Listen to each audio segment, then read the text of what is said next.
The power of revision. Rewrite the past to change the present. Most people try to change their life by wrestling with the future. Neville's revision flips the whole game. Change the past in your imagination, and the present begins to rearrange itself. Not because you're pretending or doing mental gymnastics, because your inner world is the blueprint you keep living from. And here's the wild part. You already revise all the time. You just usually do it in the wrong direction. You replay the conversation and think, I sounded stupid. You rehearse the mistake and conclude, that's just who I am. You recall the rejection and decide, people don't choose me. That's revision too, just not the kind you want. So today we're taking the same human habit and turning it into a tool. What revision really means, revision is the practice of 1. Choosing a past event that still stings, loops, or defines you. 2. Rewriting it in imagination as you wish it had happened. 3.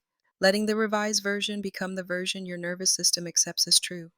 You're not trying to trick yourself. You're not denying facts in a way that's unsafe. You're changing the meaning your subconscious has stored. Because what ruins our peace is rarely the event. It's the inner conclusion that got carved into us afterward. I'm not safe. I always mess it up. People take advantage of me. Nothing works out. I'm behind. I'm not wanted. Revision targets those conclusions at the root. Why revision works. Your subconscious doesn't operate like a courtroom. It doesn't require evidence exhibits and timestamps. It operates like a studio audience. It responds to what is repeated, what is paka felt, what is accepted, what becomes familiar. That's why a memory can make your body react like it's happening right now. So if the body can relive the old scene, it can also learn a new one. Revision is not about changing history on paper. It's about changing the Wanji inner record. You keep playing, which quietly shapes your expectations, your self-concept, your choices, your emotional baseline, what you tolerate, what you notice, what you believe is possible. You stop living from the wound, and life responds. The big misconception, you don't revise to cope, you revise to create. A lot of people use revision like a soothing technique, and it does soothe. But Neville's deeper point is this. Your world is reflecting your inner assumptions. If your assumptions were formed by painful memories and repeating stories, then revising those stories changes the assumptions, and the reflection changes too. Revision can impact how people treat you, outcomes in work and money, relationship dynamics, the kind of opportunities that show up, your ability to stay calm and steady, the way you interpret everything. You're not begging for change. You're installing the state where change is normal. What to revise first? Pick the sticky scenes. Not every memory needs revision. Start with the ones that replay in your mind when you're trying to relax. Trigger shame, anger, regret, or fear. Create a pattern you keep living. Make you feel small or unsafe. Define your identity. Here are common categories that are perfect for revision. 1. A conversation you regret. You said too much. Not enough. You froze. You were misread. 2. A moment of rejection. They didn't hire you, didn't choose you, didn't text back, didn't show up. 3. An embarrassing mistake. Something you still cringe about. 4. A betrayal or boundary violation. Someone lied, used you, dismissed you, gaslit you, or took from you. 5. A bad outcome that taught your brain things don't work out. A deal fell through. A plan collapsed. You got blindsided. Pick one. Just one. This is how you stop stirring up your entire nervous system at once. The revision method, step by step. Step 1. Choose the single scene. Pick a memory that still has emotional charge. Not your deepest trauma. First start with something manageable. Step 2. Identify the core sting. Ask, what did this make me decide about myself or life? Examples. I'm not respected. I always get blamed. I'm behind everyone. I don't get chosen. I can't trust people. That conclusion is what you're really revising. Step 3, rewrite it to imply the new truth. You don't need a long cinematic rewrite, keep it short. You can revise the scene in three main ways. Option A, change what they said. They apologized, they praised you, they understood you. And option B, change what you did. You spoke clearly, you walked away confidently, you set a boundary. Option C, change the outcome. You got the job, the money came through, the plan worked out. Choose the simplest version that implies your new identity. Step 4. Loop the revised scene until it feels settled. Do it in a drowsy state if you can. Repeat it like a short clip, 5 to 10 seconds long. The goal is not fireworks. The goal is naturalness. Step 5. Stop refeeding the old version. During the day, if the old memory pops up, you don't wrestle it. You simply replace it with the revised version once, gently, like switching tracks. A powerful shortcut.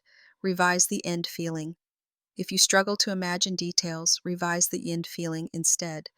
Relief, safety, dignity, respect, being chosen, being protected, being valued. Ask. If that scene had gone perfectly, how would I feel right now? Then generate that feeling and let your body memorize it.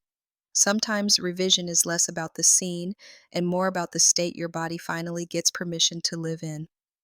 Examples you can steal. Example 1, the painful conversation. Old scene. You tried to explain yourself and they dismissed you or twisted your words. Hidden conclusion. I can't communicate. I'm always misunderstood. Revised scene. They look you in the eye and say, I understand you, you're not wrong, I hear you. Or you revise yourself saying, I'm not available for this, I'm leaving now. Loop the revised 5 to 10 seconds until your body stops bracing. What changes afterward? You stop entering future conversations from the state of I won't be heard. You become calmer, clearer, less reactive, so people respond differently. As example 2, the rejection that still stings. Old scene. You didn't get chosen. Conclusion. I'm not the kind of person who gets picked. Revised scene. You see the message. We'd love to offer you the position. Or you hear a friend say, they chose you immediately. Loop it with relief, not hype. What changes afterward? You stop expecting rejection as your default. That expectation shift quietly changes your timing, confidence, and opportunities. Example 3. The embarrassment loop. Old scene. You did something awkward and your brain uses it to punish you randomly. Conclusion. I'm cringe, I'm ridiculous. Revised scene. Someone smiles warmly and says, you're adorable, I love your energy. Or you revise it as, you handle it with humor and feel proud of yourself. What changes afterward? Your self-concept loosens. You show up more freely, which is magnetic in every area of life. Example 4. Boundary violation or betrayal. Old scene. They lied, used you, or took advantage. Conclusion. People will always test me. I'm not safe. Revised scene. You catch it early and calmly say, no, that doesn't work for me. And they respond, you're right, I understand. Or you revise the outcome. The truth comes out, you're supported, and you're protected. What changes afterward? You stop unconsciously broadcasting, I'll tolerate this. Your standards rise. Your nervous system learns safety through self-leadership. But it really happened. Yes. And here's the point. Revision isn't claiming the event never occurred in the physical timeline. It's claiming something deeper. It does not get to keep defining you. You're taking your power back from the meaning you assigned. And honestly, people do this all the time accidentally. Someone gets cheated on and decides I'm unlovable, then lives out that script. Someone gets praised once and decides I'm capable, then rises. Same mechanism, different direction. Revision chooses the direction. Best time to revise, bedtime. Neville emphasized the drowsy state for a reason. The mind becomes receptive. Try this bedtime routine. 1. Get comfortable. 2. Let your body soften. 3. Bring up the old scene briefly, just enough to locate it. 4. Replace it with the revised scene immediately. 5. Loop the revised scene until you drift. Keep it short. Keep it gentle. If you feel emotional charge rising, don't force intensity. Make the revised version even simpler. A 7-night revision plan. If you want structure, run this for 1 week. Night 1. Choose the scene plus revise it once. Don't aim for perfect, aim for different. Night 2. Same scene plus add one sensory detail, a tone of voice, a smile, a hand squeeze.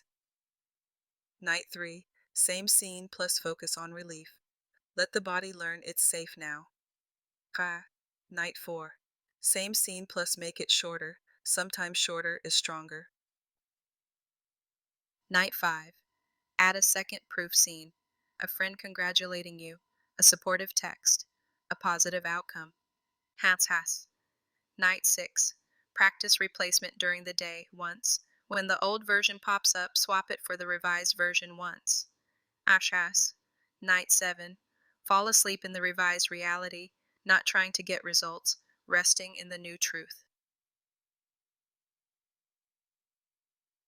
Revision for patterns. Once you get comfortable, you can revise patterns instead of single events. Here's how. Step 1. Identify the repeating theme. Examples. People don't help me. I'm always the one giving.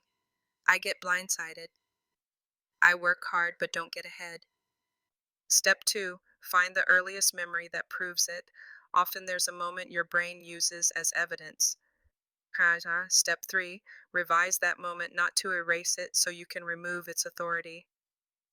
Step 4. Install a new pattern memory. Create a short montage-like scene. Someone shows up for you, you're supported, you're respected, things work out, you feel protected. Loop that montage like a tiny highlight reel. Your subconscious learns through repetition, not debate. Revision for family dynamics.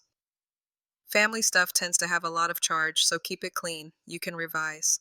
Being believed, being respected, being supported, being treated fairly, feeling safe to have boundaries. A simple revised scene might be, your parent says, "You're right, I respect your boundary." Your sibling says, "Thank you for being honest. We'll do better." Even if that feels impossible right now, aim for what your nervous system needs.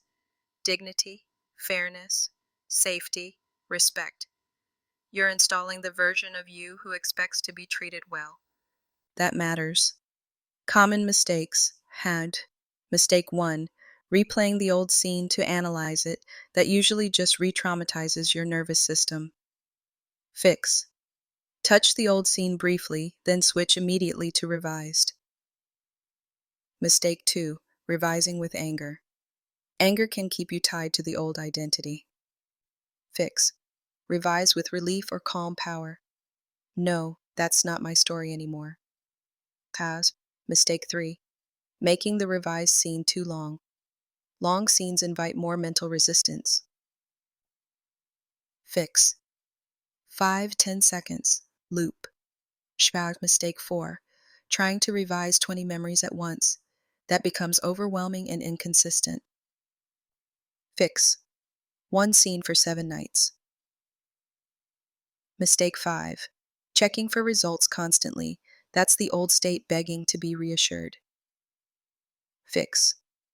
Your job is interchange. Life handles the bridge. Match. Troubleshooting. I can't feel it, or it feels fake. That's normal. Here's the workaround. 1. Revise it to something almost believable. Instead of, they worship me, try, they treated me with basic respect. Instead of, I became wildly rich overnight, try, money started improving consistently. 2. Revise your reaction, not their behavior. If changing the other person feels too hard, revise. You stayed calm. You spoke clearly. You walked away. You chose yourself. That alone changes your future. 3. Use the thank God technique. Even if you can't visualize, you can repeat, "Thank you, it worked out," softly, drowsily. R. Focus on the body. Ask, "Where do I feel the sting?" Chest, throat, stomach. Then revise until that area softens even 10%. Small shifts compound. A gentle note about big trauma. If you're revising something deeply traumatic, it can bring up intense emotions. There's no shame in pairing this with support therapy, grounding practices, somatic tools, or a trusted guide. Revision can be powerful, but your safety matters more than doing it perfectly. Start small. Build trust with your system. The subtle magic. How revision changes your future memory. Here's one of the most overlooked parts. When you revise the past, you also revise what you expect next, because your brain uses memory to predict. If your stored memory says, "People abandoned me," then your nervous system predicts abandonment, and you act accordingly. But if your stored memory becomes, "I'm supported," your nervous system predicts support, and you move differently. So the future doesn't change because you force the universe. It changes because you stopped walking through life with your old script in your pocket.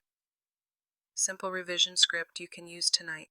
Choose one scenario, then speak this inwardly. "That is not the version I keep. This is the version I accept. This is how it went. This is who I am now." Now loop your revised 5-10 second scene until you feel even a hint of relief. If your mind argues, don't fight. Just return gently to the revised clip. What to do tomorrow when the old story tries to return, because it will at first. When you catch the old memory playing, do this. 1.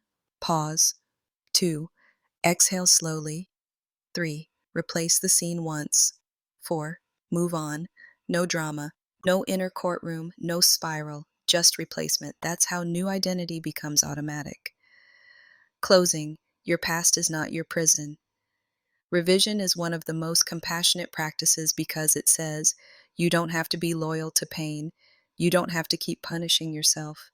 You don't have to keep reliving the same moment as proof of who you are. You get to choose what gets authority in your inner world. And once the inner record changes, the outer world has an odd habit of catching up. Tonight, don't fall asleep in the old scene. Fall asleep in the version where you're respected, protected, chosen, safe. Because that version of you, that version is the one who creates the life you actually want.